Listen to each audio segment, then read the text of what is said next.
I was 26 years old the day my father's will shattered my world. My brother Daniel was 31.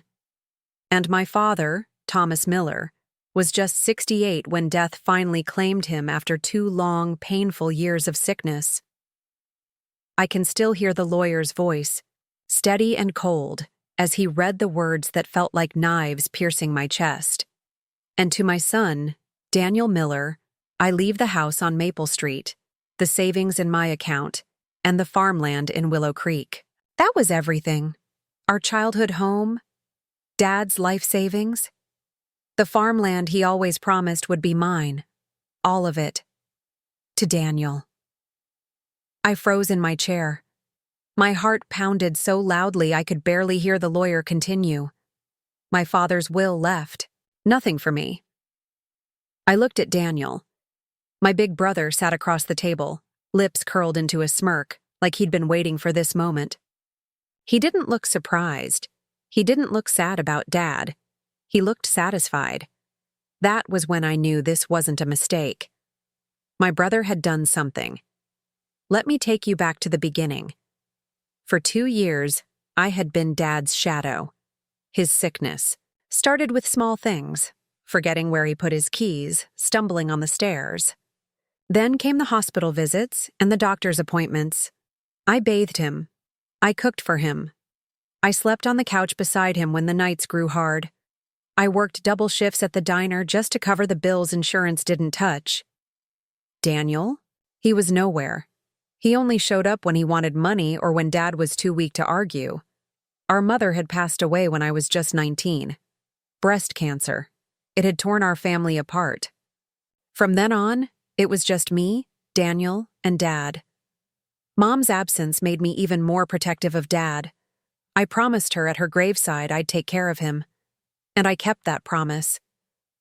So when Dad whispered to me on those nights, holding my hand with trembling fingers, "Avia, don't worry. The house, the savings, the land, it'll all be yours. You've earned it." I believed him. I trusted him. And I trusted blood. Now, sitting in that lawyer's office, I felt my entire body go numb. "No," I whispered, shaking my head. "This can't be right. My father promised me." The lawyer cleared his throat, adjusting his glasses. "Miss Miller, this is the signed and sealed will your father left behind." I stared at the paper in his hands. My father's name sat at the bottom in black ink. But something about it didn't look right. The slant of the letters, the uneven strokes. I'd seen my father's signature 1,000 times on bills and letters. This one looked off. Daniel leaned forward, his eyes gleaming. "Face it, sis. Dad trusted me more than he trusted you. Maybe he saw you for what you are, a bitter little girl." His words burned like fire in my chest. My hands shook as I slammed the table. "Shut up, Daniel. You were never here for Dad. You didn't hold his hand when he cried in pain. You didn't feed him, clean him, fight for him. You were off chasing women and losing money in bars. Don't you dare act like you deserve this." But Daniel only smirked wider, leaning back in his chair like a king who had won his throne. That night, I sat alone in Dad's house. The house that, according to the will, wasn't mine anymore. I couldn't sleep. Every creak of the floorboards felt like a ghost whispering in my ear. And then I remembered. The night before Dad passed away, Daniel had insisted on staying with him. "You've done enough, Avia," he'd told me. "Go home and rest." I had been exhausted. For the first time in months, I listened. I went home. By the next morning, Dad was gone. Now, 2 weeks later, I couldn't stop thinking, what if Daniel had done something that night? What if the will had been changed behind my back? I walked into the kitchen and froze. Daniel was already packing boxes. Dad's old records, Mom's china, even Grandma's quilt. "You can't do this." I shouted, rushing toward him. He didn't even look at me. He wrapped a plate in bubble wrap and smirked. "Correction, little sis, I can. The will says this is all mine now. My hands trembled as I picked up the paper lying on the counter. Dad's will. His signature. But the ink looked fresh. Too fresh. My stomach dropped and tears stung my eyes. "Daniel?" I whispered, my voice breaking. "What did you do?" He looked at me then, his smirk fading into something colder, something dangerous. And in that moment, I realized my fight wasn't just for an inheritance. It was for the truth my brother wanted buried with our father. The next morning, I went back to the lawyer's office. He was a gray-haired man named Mr. Green who had lived in our town for decades. His office smelled like old paper and dust. "Mr. Green," I said, my voice shaking, "can I see the original will? The one my father signed?" He frowned. "Miss Miller, I understand this is difficult, but your father's wishes were clear. Please," I begged, tears stinging my eyes. "I just need to see it." He hesitated before finally pulling out a thick folder. Inside was the will, signed, stamped, and dated.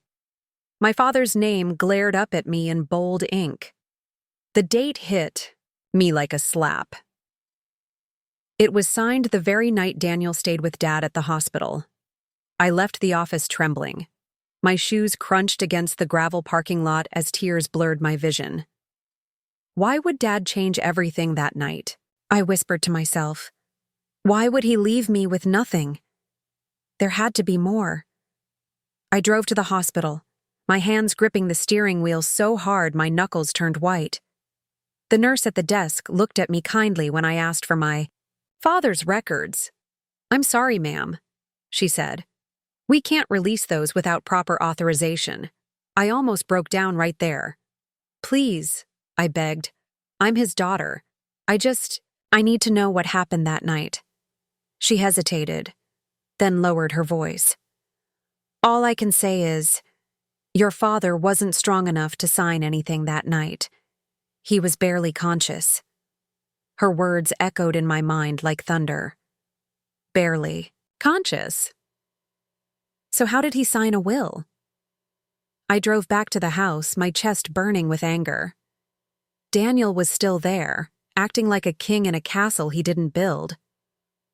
"Dad couldn't have signed this," I shouted, slamming the will onto the counter.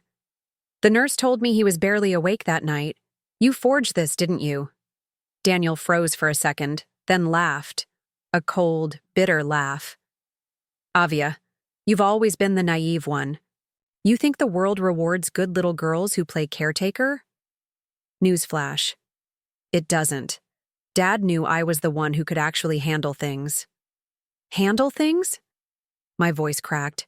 "You were never here. You left me to carry all the—" "Wait while you ran off and lived your life? And now you steal everything?" His jaw tightened. "It's not stealing if Dad signed it." But the way he wouldn't meet my eyes told me everything. That night, I sat on the porch, staring at the farmland across the street, the land Dad had always said would be mine. Fireflies glowed in the grass, and the summer air was thick with heat. I remembered Dad sitting on that porch, telling me about the future, promising me that land. My chest ached. I was about to go back inside when headlights cut across the yard. A car pulled up, and out stepped Mr. Green, the lawyer. He looked nervous, glancing around as if he didn't want to be seen. "Miss Miller," he said quietly, "I shouldn't be here, but I need to tell you something." I stood frozen, my heart racing. "What is it?" He swallowed hard. "Your father. He never gave me this will directly. Daniel brought it to me. He said your father had signed it in the hospital. But the truth is, I never saw your father sign anything. My knees almost gave out beneath me. My suspicions weren't just suspicions anymore. The will was a lie. Mr. Green's words clung to me like a heavy chain. I never saw your father sign anything. The night air suddenly felt colder, the porch lights flickering as though even the house was listening. "You're saying," I whispered, clutching the wooden railing for balance, "you don't know if my father ever signed this will at all?" He nodded slowly. Legally, Avia, my hands are tied. The document has a notary stamp and looks legitimate. But morally— He paused, his lips trembling. Morally, I believe something isn't right. My chest ached so badly I thought I might collapse right there. My father's legacy, his trust in me, everything I'd sacrificed, the nights I stayed by his hospital bed, the months I fed him when he couldn't lift a spoon, all of it was being erased by Daniel's lies. And now, I had proof. The next morning, I called a lawyer in the city. Her name was Jessica Hall, a tough, sharp-eyed attorney who had built her career on probate disputes. Sitting across from her in her modern office, I poured out everything: the late-night signature, the nurse's words, Mr. Green's confession. Jessica tapped her pen against the desk. If your father was incapacitated, that could absolutely be challenged. But— She leaned forward. Your brother's going to fight dirty. Are you ready for that? My hands trembled, but I nodded. I can't let him steal what Dad meant for me. It isn't just about the house, it's about the truth. Jessica's gaze softened. Then we'll start by subpoenaing hospital records and handwriting experts. But Avia, don't tell your brother what we're doing yet. If he forged that will, he'll do whatever it takes to cover his tracks. I swallowed hard. The truth had a price, and I was about to pay it. Driving back to the farmhouse that night, the silence of the long country road pressed against me. With both my parents gone, I realized just how alone I truly was. No mother to lean on, no father to guide. Just me fighting my own brother in a battle that was tearing apart what little family I had left. I glanced at the passenger seat where Dad's old flannel jacket still lay, the same one he wore to doctor's appointments. My throat tightened. If you were here, Dad, you'd know what to do. When I pulled into the driveway, Daniel's truck was already parked there. He climbed out, his boots crunching against the gravel, his eyes burning with something I couldn't name. You've been busy, he said, his voice dripping with venom. My heart skipped. What are you talking about? Don't play dumb, Avia. You think I don't know you went crying to some lawyer in the city? You think I don't know Green came sniffing around? He stepped closer, his breath hot with the smell of beer. You need to drop this. Now. I forced myself to stand tall even though my knees were shaking. I won't. Dad never signed that will, Daniel, and I'm going to prove it. For the first time, his mask slipped, his jaw clenched, and his hand curled into a fist at his side. You always thought you were better than me, he spat. Always Daddy's favorite. But if you keep digging, Avia, you're gonna find more than you bargained for. And trust me, what you find might ruin you. His words were more than a threat. They were a warning. That night, I couldn't sleep. I lay awake staring at the ceiling, replaying Daniel's words over and over. What could ruin me? By morning, exhaustion had hollowed me out, but something pushed me back to Dad's old study in the farmhouse. I dug through drawers, through stacks of papers, through every yellowed folder until my fingers brushed something wedged beneath the bottom drawer. A folded envelope.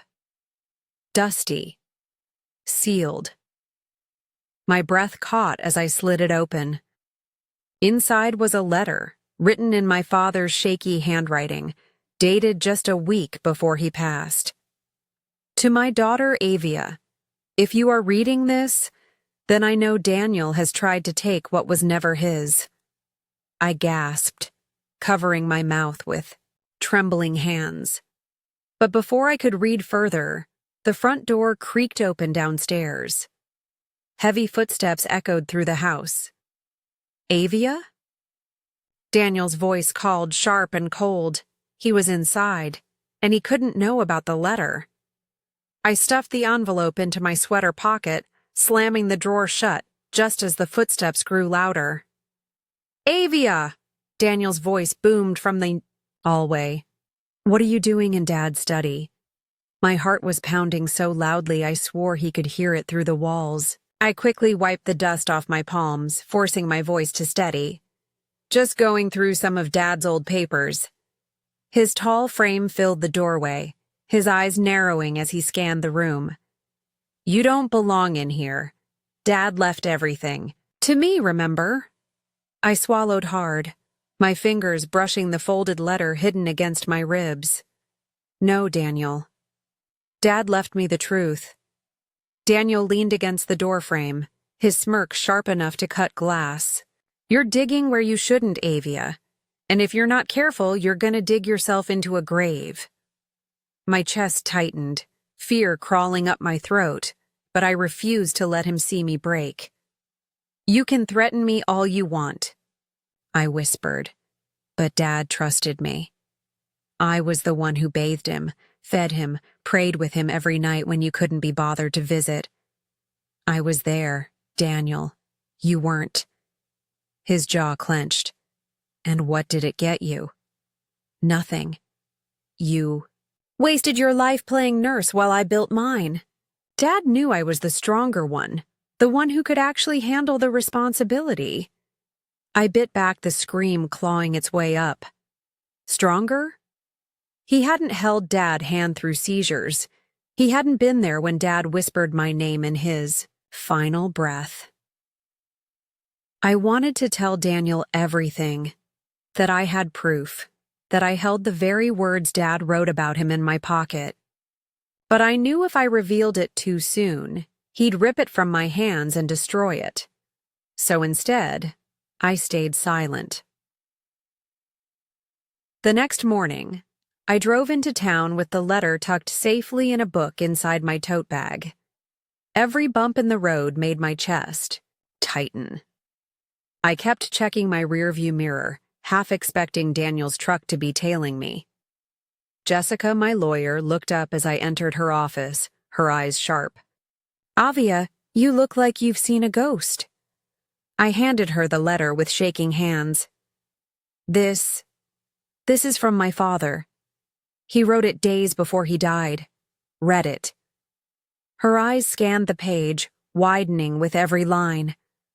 When she finished, she exhaled hard. "Avia, this changes everything. This isn't just suspicion anymore. This is testimony.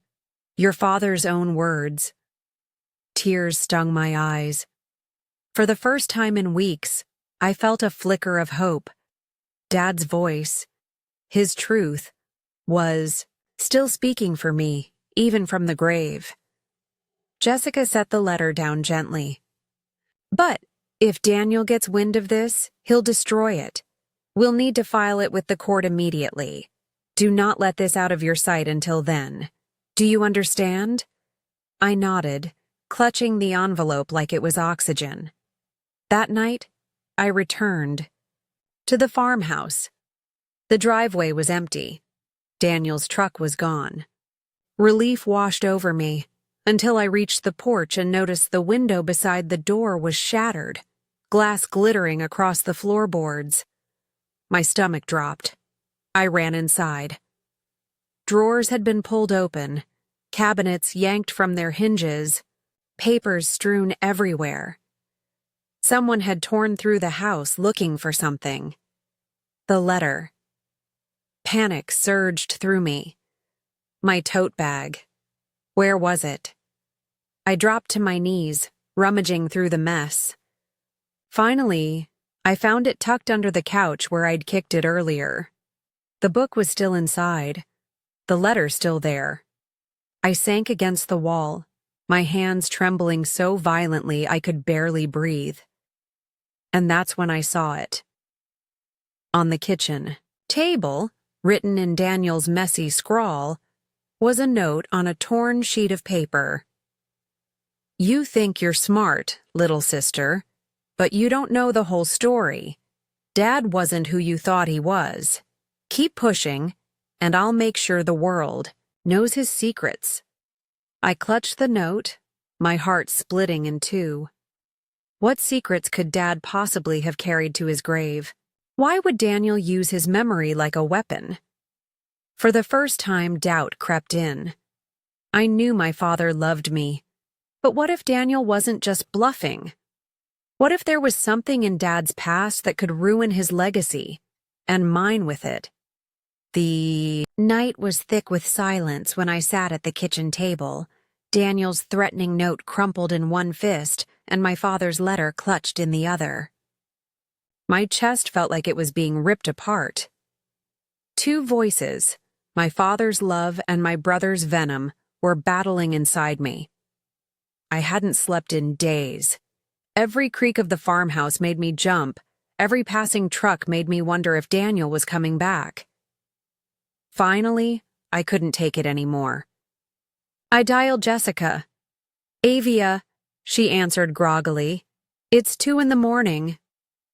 "He's hiding something," I whispered, my voice shaking.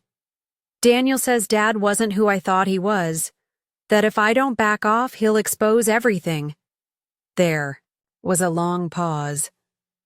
"Avia," she said softly, "sometimes the truth we fear is the very thing that sets us free. Are you ready to face it, no matter what it is?" My throat tightened. I don't know. 2 weeks later, we faced each other in court.